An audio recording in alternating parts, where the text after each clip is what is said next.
Hello, Brubs. We're back with The Madness of Mary Lincoln by Jason Emerson, a 2007 book dealing with the insanity trial of Mary Todd Lincoln and her subsequent release.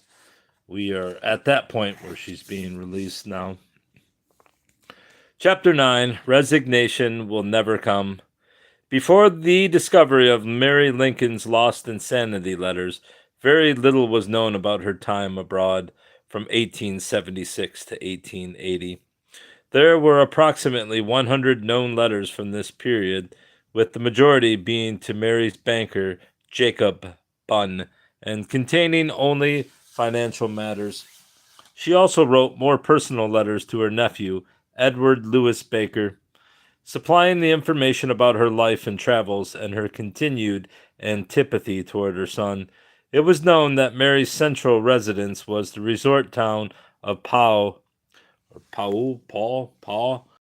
France, which she had previously, and possibly grievously, visited during her 1868 to 71 trip, and where she already had friends.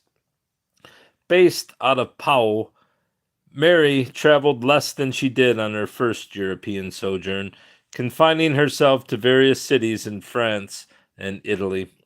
In Europe, Mary was for the most part happy. She was at times treated anonymously, which pleased her, and at other times treated like aristocracy, which she adored.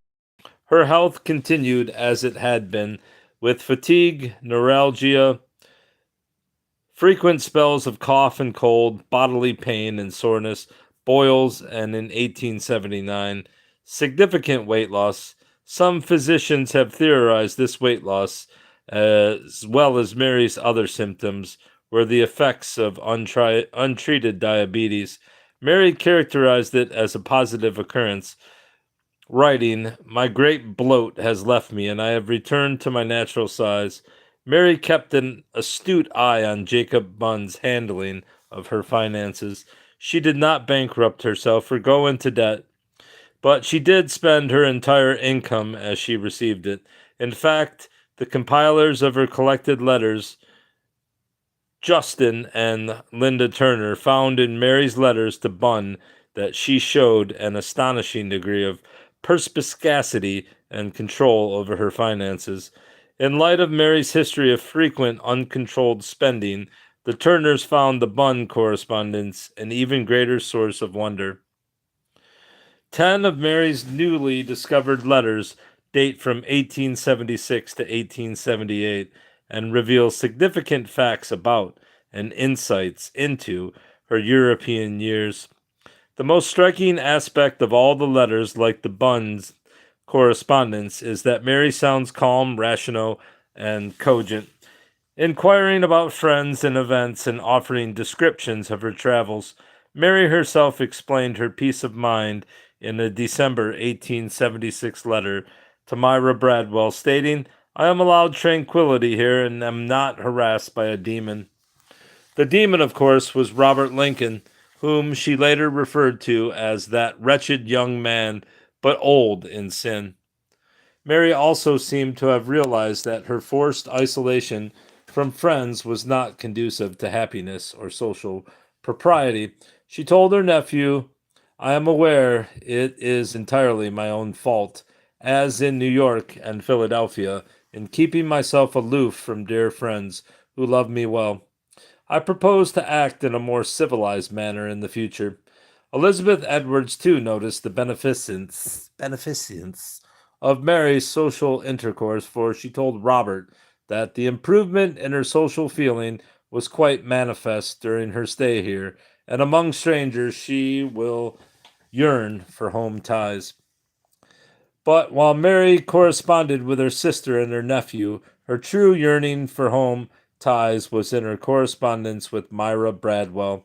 Mary's letters to her friend clearly show her love and gratitude and the constant refrain in a desire to see her and hear from her.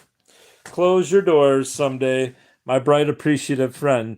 Take your husband's arm, bring your talented daughter and son with you to Europe and rest," she wrote. in December 1876. You have no friend, I believe, who loves you half so well as myself. Myra Bradwell did, in fact, travel to Europe to visit with her friend in summer 1878, attesting even further to the strength of their friendship. But or their relationship, pardon me. But Mary's letters to Myra Bradwell go even deeper and are much more interesting than simple exclamation of love and gratitude. Mary described her physical health, twice mentioning boils under her left arm and pain over her entire body. In one letter, she noted that the spa waters of Vichy did me no good. She only mentioned her son once when she referred to the demon, although he was still in her thoughts.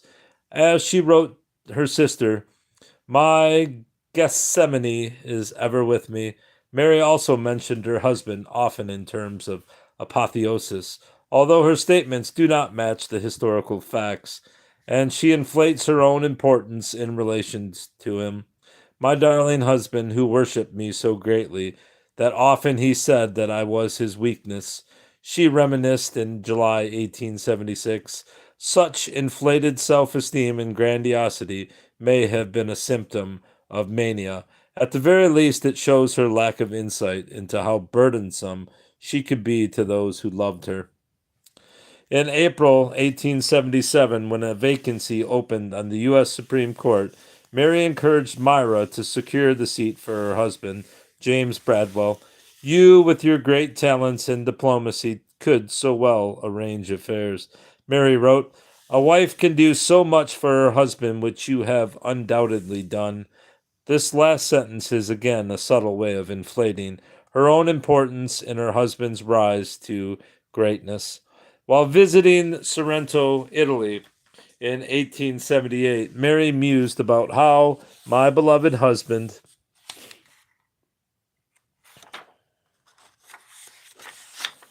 and myself for hours would sit down and anticipate the pleasant time we would have in quietly visiting places and halting in such spots as this.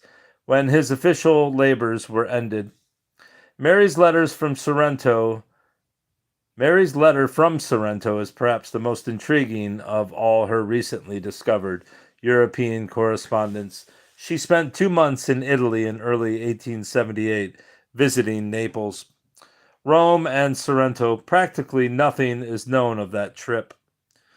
Only 3 letters during that period previously have been published, all to Mary's banker and mostly about financial matters. Mary's letter to Myra Bradwell is the first known letter from Sorrento and the first known detailed account of her actions and thoughts in Italy. She visited tourist attractions such as Herculaneum and the castle of St. Elmo, and stopped at the Hotel di Rupe to view Mount Vesuvius and the Bay of Naples. But nothing equals, I think, the charming scenery of Sorrento.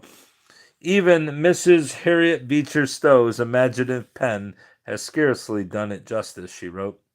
The 566 word letter also gives insight into Mary's mental state. While it is clear and impressive in its narrative quality, it also is suffused with a great sadness indicative of a possible depressive episode. It is my season of sadness, and Naples with its noise was unendurable, she wrote. Her sadness was felt even keener, however, because she was revisiting places she first visited in 1866 while in the midst of her bereavement for her husband. My heart was then filled with great sorrow, but since that time the crushing hand of bereavement has been laid so heavily upon me that it is only by a strong effort of will that I revisit places. As was typical in her lower moods, Mary also wondered at the meaning of God's plan for her. Although to some of us resignation will never come, she also again implored the Bradwells to come visit her in Europe.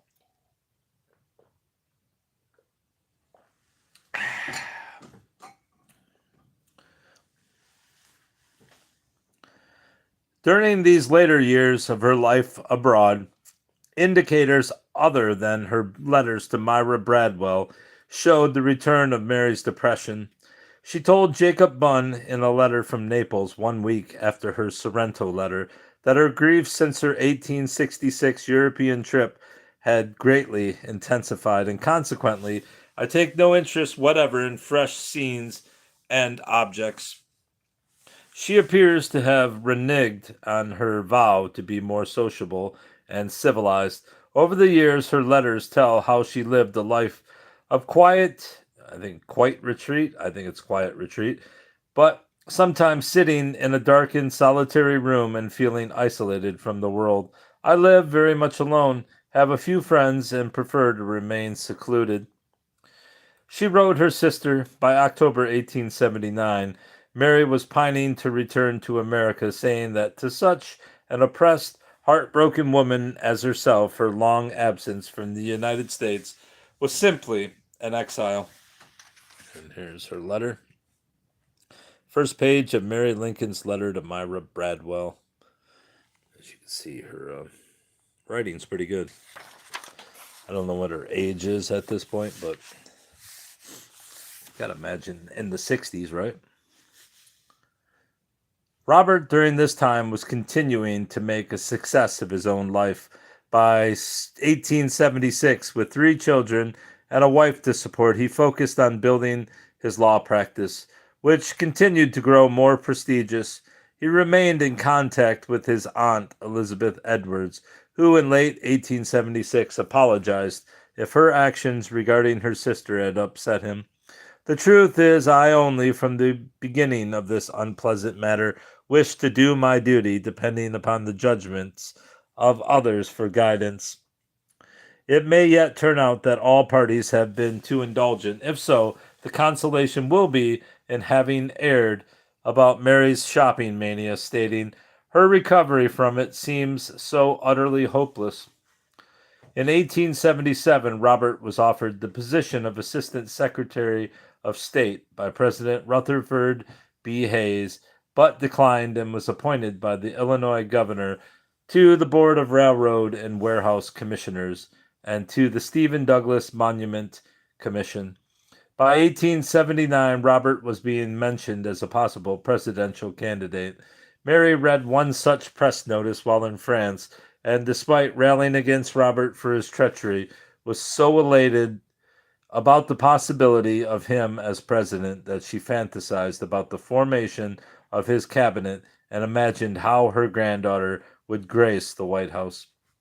But still, 3 years after her legal exoneration, Mary and Robert did not communicate. In 1877, Robert replied to a letter asking about his mother, that she was somewhere in Europe, but he did not know her address. Robert would have written to his mother, but he did not think such a missive would be well received. If I could persuade myself otherwise, I would write to her at once, and not think I was making any concession, for I have not allowed her anger at me to have any other effect upon me than regret that she should so feel and express herself towards me. He wrote his aunt in 1879. Robert was glad, however, that his mother sent presents to her granddaughter despite the rift with him, giving hope that one day her animosity toward him would end. I am very anxious that it should. Its existence has been very distressing to me. Despite her sister's reassurances, Mary feared to return to America, thinking Robert would immediately interfere in her life and possibly seek her commitment once again. Robert asked Elizabeth to tell his mother that under no possible circumstances would he do so. I have no reason to think that such interference is now or will hereafter be proper, but that whatever I might think hereafter, I would under no circumstance do anything, he stated. Robert also revealed just how upsetting the entire institutionalization episode had been to him, telling his aunt, if I could have foreseen my own experience in the matter, no consideration would have induced me to go through with it. The ordinary troubles and distresses of life are enough without such that. By 1880, Mary's physical maladies of headaches, bodily pains, neuralgia, incontinence, and severe cough were compounded by a much more serious affliction. In December 1879, she had fallen off a stool while hanging a painting and seriously injured her spine, causing her intense pain on her left side and difficulty walking. The doctors set her back in plasters, but this did not alleviate the suffering of what she referred to as her almost broken back. Then in June 1880, due to the pain and weakness in her left side, Mary fell down a flight of stairs, further injuring her back, which the doctor set in plasters once again. After 4 years of exile and now lonely and in great pain, Mary Lincoln decided to go home. On October 15th, 1880, Mary sailed from Le Havre, France, aboard the steamer L'Amérique to return to the United States. During the 12-day journey across the Atlantic, the celebrated actress Sarah Bernhardt famously saved Mary from falling headfirst down a stairway. "You might have been killed, madam," Bernhardt said. "Yes," Mary answered with a sigh of regret, "but it was not God's will." Bernhardt then realized that I had just done this unhappy woman the only service I ought not to have done her. I had saved her from death. Upon the ship's arrival in New York on October 27th, huge crowds met Bernhardt on the docks, while some 100 distinguished and invited guests came aboard ship to welcome her with flowers, speeches, and music. Mary Lincoln, a quiet old woman dressed plainly and almost commonly, with a rip in her cloak and hair streaked with white, waited with the rest of the passengers for Bernhardt and her fans to depart. Mary then disembarked almost unnoticed. She was so anonymous that a policeman even made her stand back while Bernhardt ascended into a carriage and left the docks. Mary felt ill on her arrival and asked her nephew, Edward Louis Baker, who met her at the dock, to take her to the Clarendon Hotel. There she saw no visitors except Dr. Louis A. Sayer, a world-renowned orthopedics physician and childhood friend.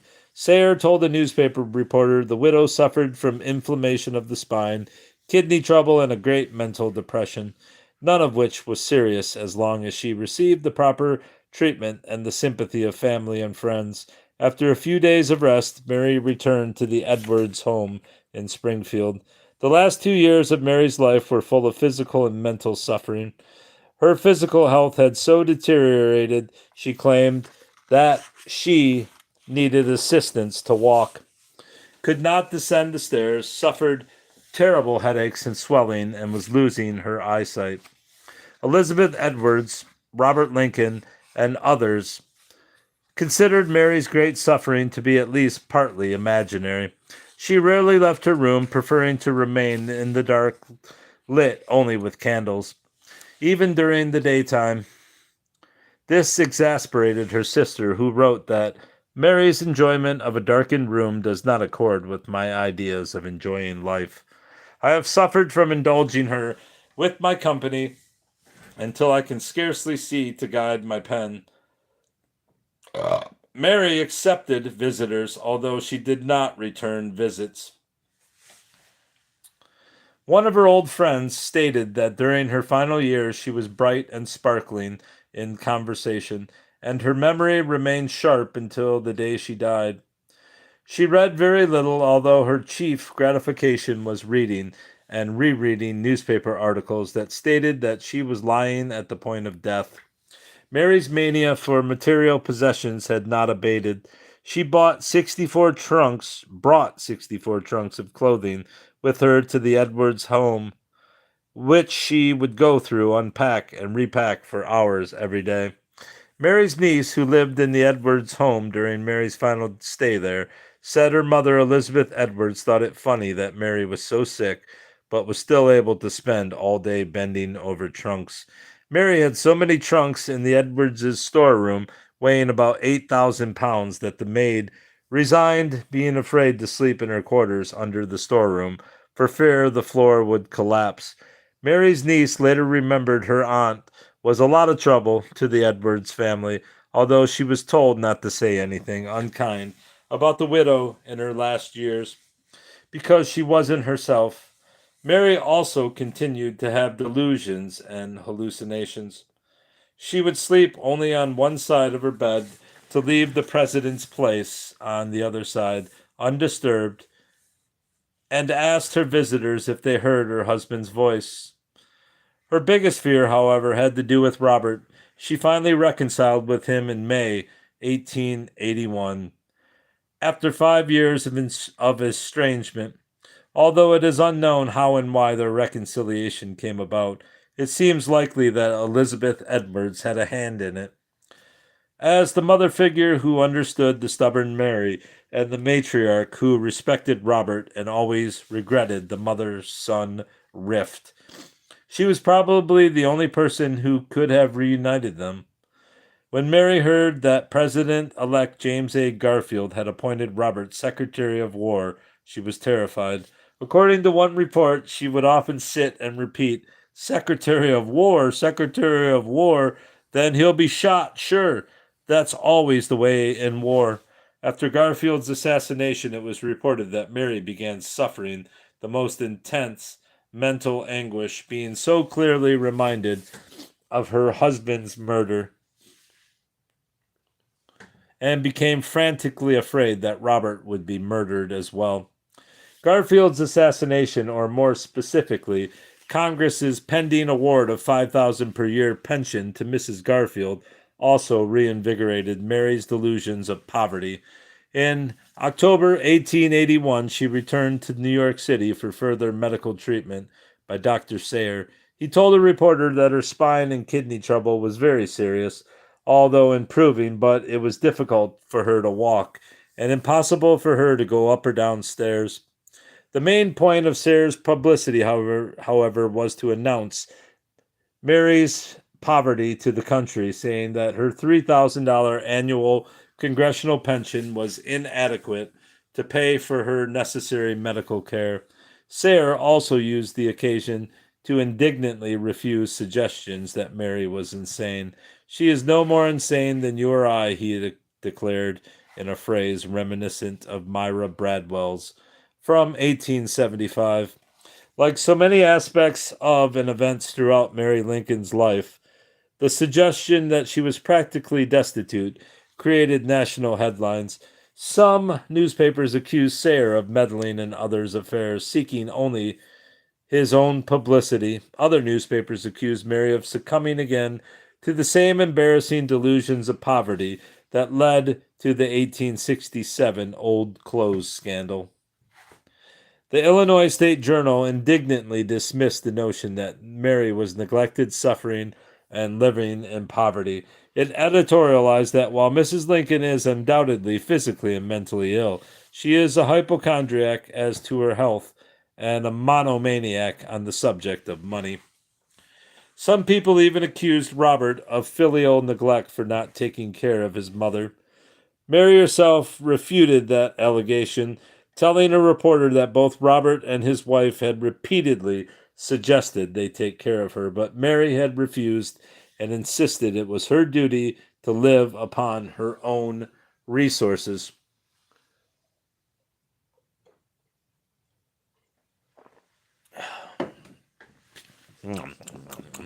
Mary enlisted the help of old friends to once more lobby Congress, but this time for an increase in her pension to equal Mrs. Garfield's $5,000 per year, as well as as well as interest and back payments.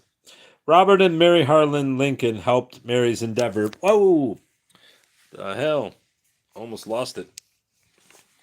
Mary's endeavor. Where was I? By convincing influential businessman Cyrus W. Field to lobby Congress on Mary's behalf. Hello, Robs. U.S. House member William M. Springer also furthered her cause when he requested Dr. Sayer and three other eminent physicians, experts in ophthalmology, neurology, and kidney diseases, examine the widow's case and give a report of her physical condition to Congress. The physicians declared she suffered from chronic inflammation of the spinal cord, chronic disease of the kidneys, and chronic commencing cataract of both eyes. The ultimate effect of her maladies would be paralysis of her lower limbs and loss of eyesight. Her condition would never improve, considering its nature and her age. They stated, unlike the fight about Mary's first pension, Congress supported the bill without much fuss. But like the first time, Mary was very ill with anxiety because of it. The Congress not only increased Mary's pension, but also paid her $15,000 in back payments. Of Mary Lincoln's final financial crusade and her lonely condition, her old nemesis, William Herndon, wrote in January 1882, as to Mrs. Lincoln, she has plenty of her own friends to keep her for life, say $20,000 besides her pension. Her friends here are wealthy and well willing to take care of her if she will only let them. Mrs. Lincoln is a curious woman, an unfortunate one, and to a certain extent a despised one. Mrs. Lincoln is in part an unbalanced woman. Her mind is unhinged and has been for years. During her medical treatment in New York, Mary spent 2 months at Dr. E.P. Miller's medical baths establishment, still under Dr. Sayers' primary care, undergoing electrical therapy, massages, baths, and bed rest. Sayer reported that during her time at Miller's, her eyesight began to fail, and while not blind, she found it difficult to read or write, and she usually kept her room dark. Robert and his wife visited Mary in New York every 2 or 3 weeks. Mary returned to the Edwards' home in March 1882.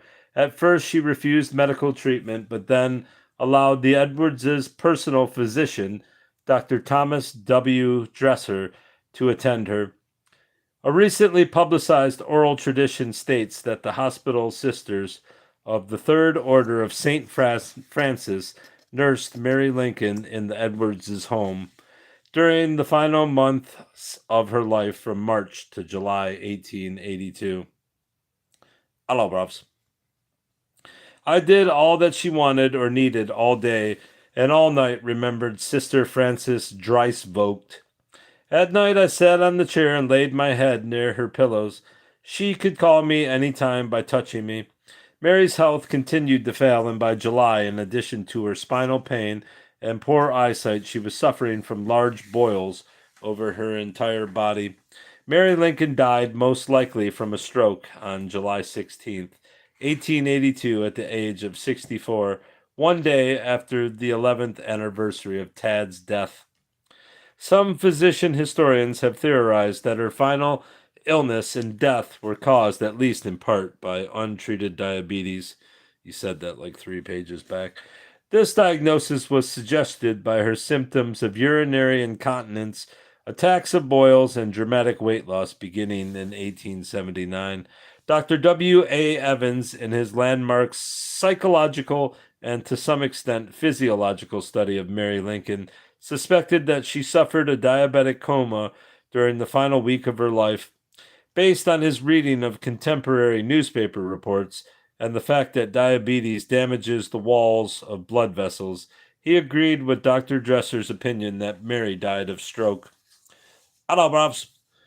Probably due to the rupture of a blood vessel in the brain.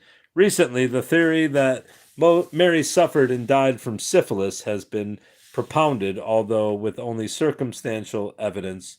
Mary's final wishes were fulfilled by Robert. Her body was laid out in the parlor of the Edwards' home, the same room in which she was married, in a white silk dress. Ironically, despite her 68 trunks, full mostly of clothing, Elizabeth Edwards had to send to Chicago for a suitable one. During her final days, Mary's fingers became so tumescent she had to take off her wedding ring. In death, the ring inscribed A.L. to Mary, November 4th, 1842, Love is Eternal, was replaced on her finger. Mary had so often pined for death during the 17 years since her husband's murder that some onlookers felt her corpse seemed not only calm, but almost happy, even to the point of a faint semblance of a smile on her lips.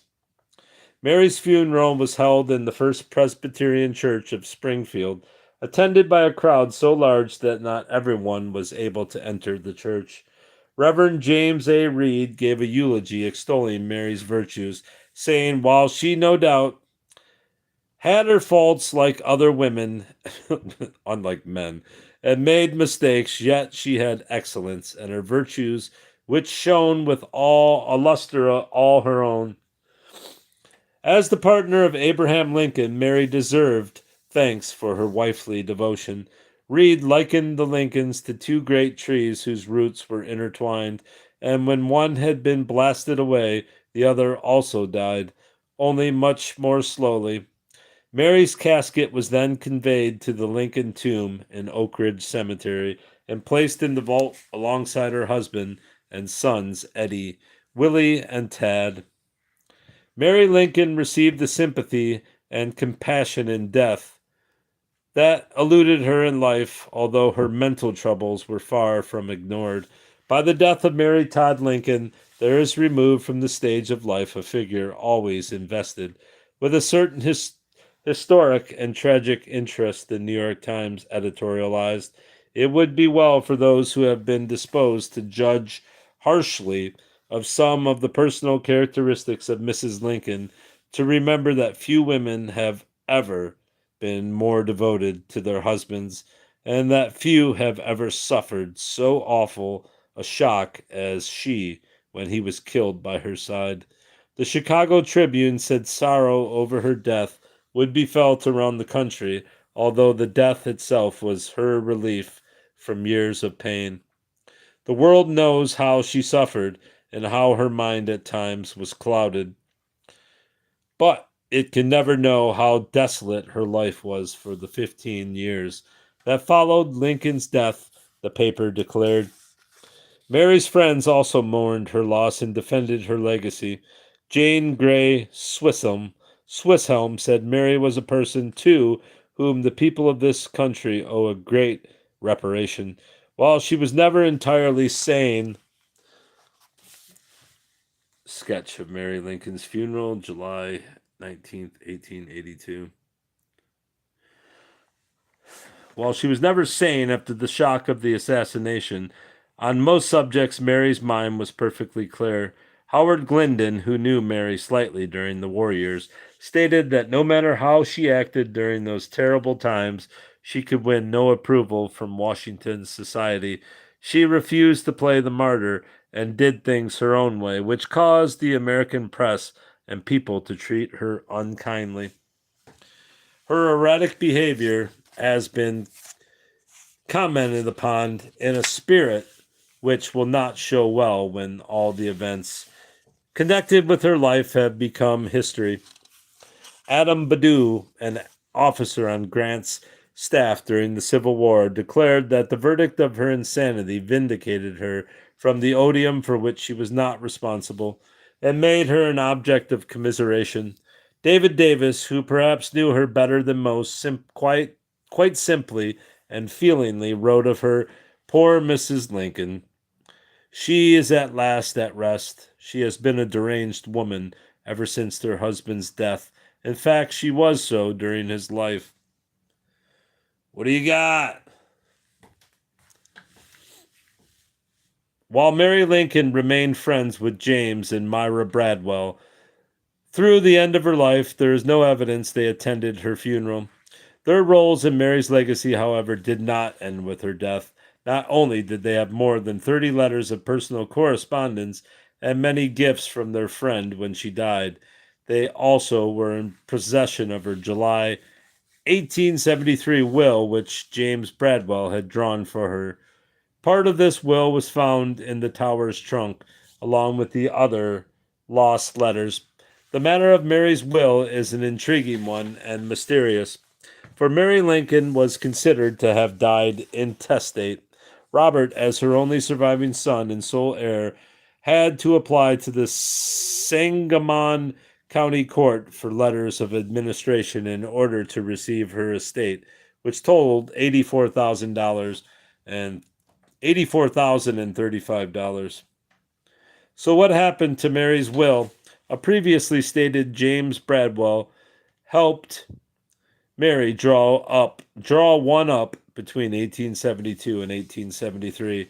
Documents found in the tower's trunk show that in that will, executed July 23rd, 1873, Mary gave Robert her house at 375 West Washington Street in Chicago, while the remainder of her estate was left to Judge David Davis and her cousin John Todd Stewart as trustees, to be distributed among Robert's children in a codicil dated January 3rd, 1874. Mary made a special bequest of a $1,000 U.S. savings bond to her infant grandson, Abraham Lincoln II, known by the family as Jack, to be paid to him on his 21st birthday, with the interest to be paid semi-annually for pocket money.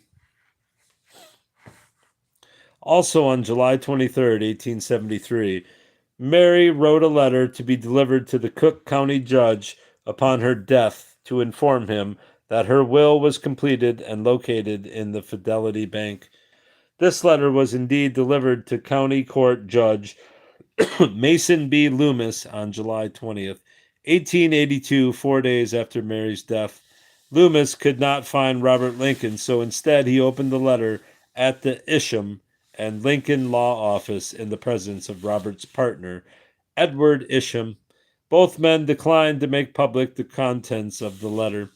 As that letter and envelope were found in Robert Lincoln's personal insanity file, he obviously received it and looked in the bank's safety deposit box. The will, however, was not there. Here it is, right here. First and last pages of Mary Lincoln's lost will.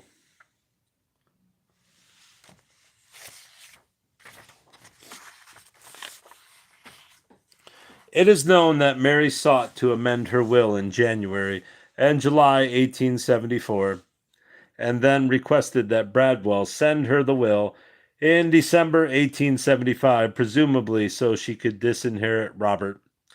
Ninian Edwards verified that Bradwell sent her the will in December 1875 and told Robert it gave $20,000 specifically to Robert's daughter, Mary, and the rest to Robert and his family. So if Mary did get her will back, why was it never probated? She must have, at some point over the ensuing years, sent it back to Judge Bradwell for his keeping, and he never returned it to the Fidelity Bank safety deposit box. Bradwell's granddaughter, Myra Pritchard, verified in her unpublished manuscript that her grandfather did indeed have possession of Mary's will at the time of her death in 1882. Pritchard wrote that James Bradwell did not reveal the document because it would have brought on another clash with Robert Lincoln and reopened the old unpleasant controversy, and he saw no reason why he should needlessly subject his family to further unpleasant publicity. No doubt at this point, James Bradwell feared Robert Lincoln more than he had in 1875. As in 1882, Robert was President Chester A. Arthur's Secretary of War and was being mentioned as a possible presidential candidate. The story of Mary Lincoln, her insanity trial, her incarceration, all the old rancor and heartaches would have been bared to public view again, and my grandfather was convinced that silence was the better way. Pritchard wrote, Robert Lincoln spent the rest of his life carving his own niche in history, separate from his illustrious father.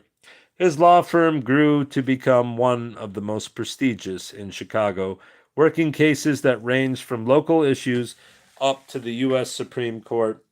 They represented some of the most important businesses and individuals in America, such as the Pullman and Commonwealth Edison companies, millionaires Marshall Field and Walter L. Newberry, and Chicago Tribune editor Joseph McDill.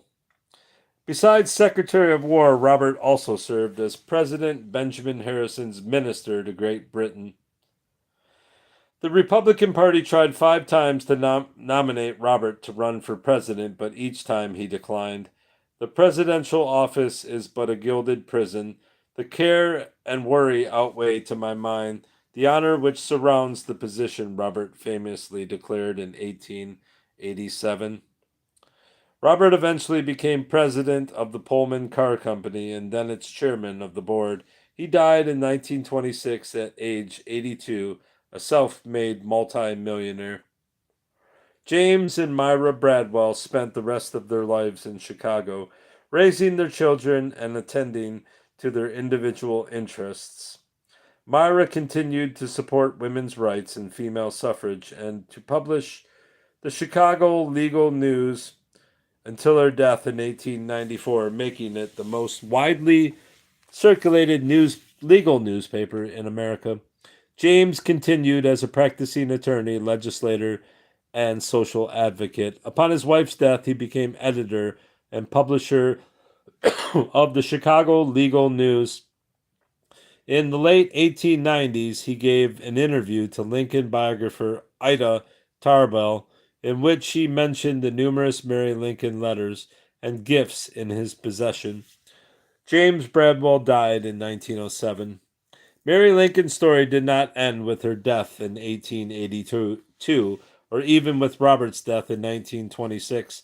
In fact, the conclusion of Mary's insanity story resided with the woman Mary Lincoln alienated and called a thief, a woman who did not even attend Mary's funeral, and about whom historians know very little, Robert's wife, Mary Harlan Lincoln. What a cliffhanger. Again. All right, that's all, bruv. That's all.